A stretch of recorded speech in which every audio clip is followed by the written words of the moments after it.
Thanks for joining me again. So, Mabu Part 2.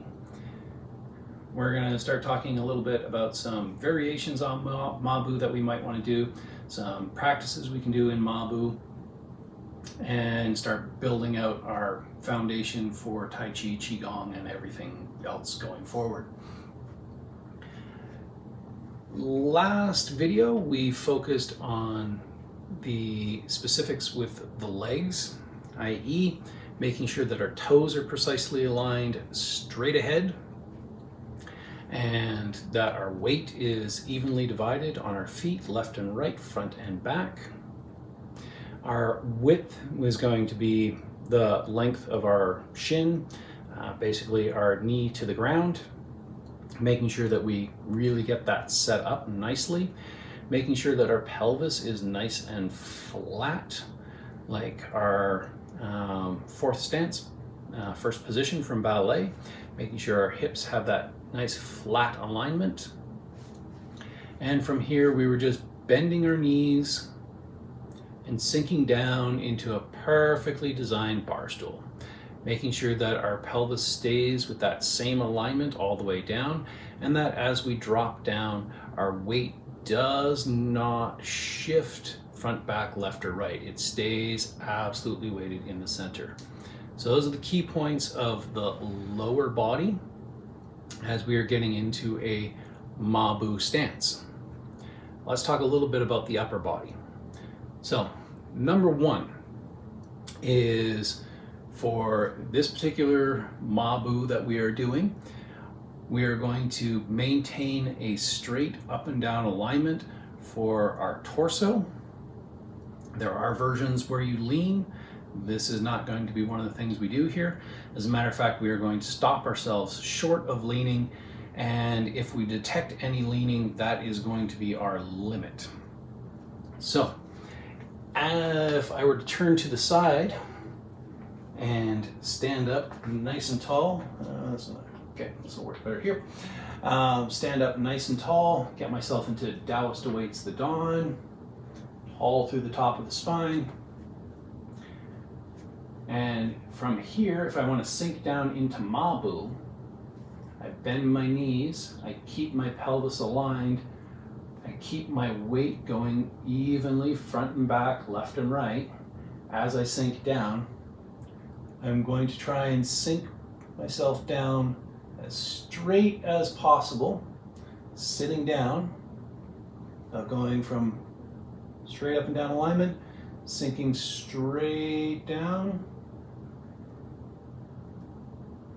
And if I get to a point where I start to lean, like I want to go further, but to get further I'd have to stick my butt out and lean down, that is too far. I just want to get to the point where I can drop straight down and hang out here. So I'm really only dropping a few inches to get myself into that perfect Mabu stance, where I'm still straight up and down, totally aligned, not tilting in any way, not sticking my butt out. To get another millimeter, I'd have to stick out my tailbone a bit. I want to come back up that millimeter so I can hang out here. So, again, not saying that the forward tilt is necessarily a bad thing. There are styles that do that. It's just for this particular one, we are going to try and maintain that straight up and down alignment, and we are going to use the limits of that straight up and down alignment to set the depth of our horse stance. Again, this is not going to be an easy thing for you to necessarily check yourself, unless you've got a friend who's willing to check you, or you are willing to videotape yourself and go back and watch the results. Get some mirrors going, things like that. Highly recommended if you possibly can, and at least until the point where we develop enough of a mental map that we can check all these things just internally ourselves based on the feelings, like, yep, that's right, that's right, that's right, and just knowing that that is the precise alignment we're going for. from here, we are going to start working with our arms a little bit. Up until this point, we've had them just hanging down at our sides. And what we're going to do is we're just going to bring them up like we're going to give a nice hug. So this is quite often called hugging a tree, you're hugging a pillar, rah, rah, rah. There's lots of different names for it. Doesn't matter so much. It is more the action of just doing a nice, relaxed hug. You can see from the sides, from the back, and around. And roundness is going to be the key to this. So if I were to let my hands drop, what I want to do is in this center cavity here, I want to make this area as round as I possibly can. I don't want my hands pulled in too tight because that would make a very funny sort of oblong shape. I don't want to push my arms out too straight. That's gonna give me almost more of a rectangle-y sort of thing. I want it nice and in between, right in the middle. And that is going to be key to this whole thing. Everything we want in the middle. So each one of our joints has got a range of motion to it. Our elbow, for instance, can go from here to here. So I'm going to put it roughly in the middle, about 90 degrees. Our wrist can go there or there. I'm going to put it roughly in the middle. Fingers stretched out, crunched in, in the middle. This one's a bit of a different middle, but essentially fingers straight out, relaxed, no tension in them. Shoulders, again, we can drive them up, we can pull them all the way back. We're going to put it in the middle of that range of motion. We could move our shoulder blades forward, we could pull them all the way back. We're going to leave it in the middle, right? We can raise it up, we could pull them down. We're just going to leave it floating in the middle. That's the key concept, is everything is going to be in the middle of its range of motion or balance of tension across all of our joints. There's a ton of different visualizations you can think of for this. At this point, honestly, just go nice and round. Hug a tree, hug a pillar. You know, imagine you're a little kid hugging your grandparents' legs. Whatever is gonna, click for you.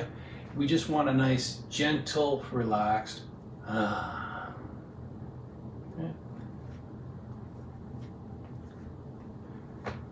And if we combine that with our feet and our legs, setting up a nice Taoist awaits the dawn, nice medium frame, aligning our hips, aligning our toes, tall through the top of the spine, arms hanging down. Now, as we bend our knees and sink down into our horse riding stance, our arms come up, super relaxed. As we sink down, and we bring our hands in front, and we give just a nice, gentle, relaxed hug.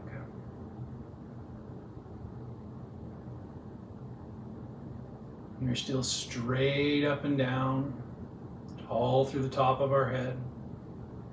Weight evenly distributed, left and right, front and back. Hips aligned, nice and flat. And our arms in a nice round, relaxed space.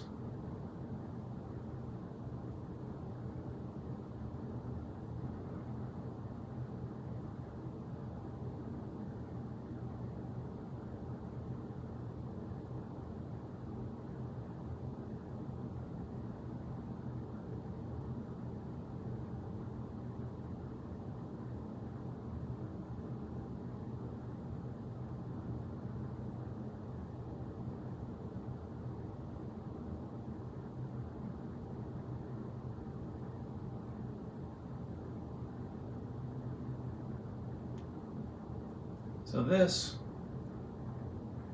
is our core foundational fundamental practice. Zhanzhuang, or standing meditation. It is from our horse riding stance. And this idea of hugging a tree, holding a beach ball, that sort of thing.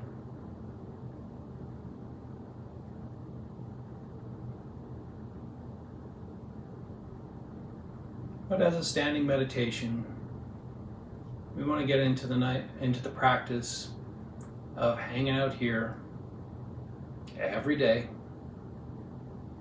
and building a foundation and a core around this.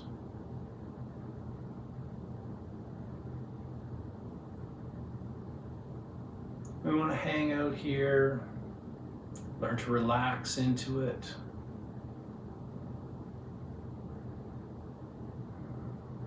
This is going to become a comfortable place for us. Initially, it's not going to be super comfortable. We're not going to be able to hang out here for extended periods of time. Muscles are just going to start screaming at us, going, "What are you doing?" And when we can't take it anymore, we take a nice deep breath in. And as we breathe out, we let our arms down. Slowly, slowly, slowly. Take a nice deep breath in.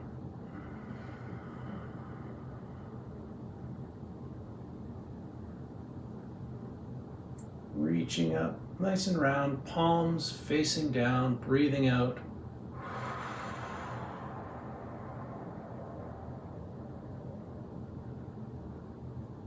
Letting the tension drain out of us like water draining out of a tub. As our hands hit our pelvis height, we're going to slowly stand up out of Mabu, allowing our hands to just keep going down, relaxing, letting the fingertips point down, standing straight up, and returning to our Taoist awaits the dawn stance.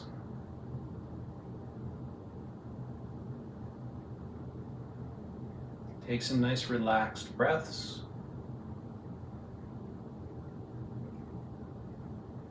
Check and make sure everything's in alignment. And if things are a little bit out of place, let them go. Let things straighten out.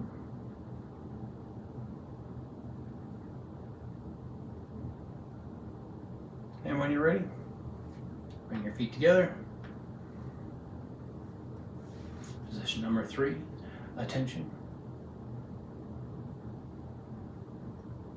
Find that center point. Make sure we're nice and in balance. And you're done. That is the most important exercise you can do. Honestly, if you do nothing else, but you do that stance, that practice, build it up to the point where you're doing that 20 minutes a day, and you do that for the rest of your life, I guarantee it will change your life. If you do that 20 minutes a day for the next 10 years, you could pretty legitimately call yourself a master, because nobody does that. Everybody finds an excuse. Everybody stops it after a time. Well, not everybody. There are a few masters out there. But it is the most important practice. If you decide for whatever reason that you want to take a Tai Chi class or a Qigong class, the thing that is going to drive you, the things that you want to get out of it, you get them out of just standing still, doing that Zhanzhuang practice, horse stance, arms up, hugging a tree, and just hanging out there and breathing. Making that part of your daily. And don't do 20 minutes all in one shot. Don't jump right into it. Do a couple minutes here, a couple minutes there. Eventually start sticking some of those together. Build yourself up till you're doing like 4 or 5 minute sessions a day sort of thing. Once you're nice and comfortable being able to hold that for 5 minutes, go on to sticking a couple of those together, do a couple of 10-minute sessions a day, and then hopefully one 20-minute session a day. If you can make that a core foundation of your practice, and like I say, even if it's nothing else, if you do that, you are going to see some fantastic benefits in your life. But if you want to keep going, I'm going to keep going. There's a whole bunch more to show you, a whole bunch more ways we can help that stance, refine that stance, or use that stance to refine other things that we're doing, and start doing some of the other cool moves and stances and getting all kung fu-y with it. So thank you for joining me on this journey. Make this a foundation. I really mean it. I'm going to harp on about it, and do enjoy.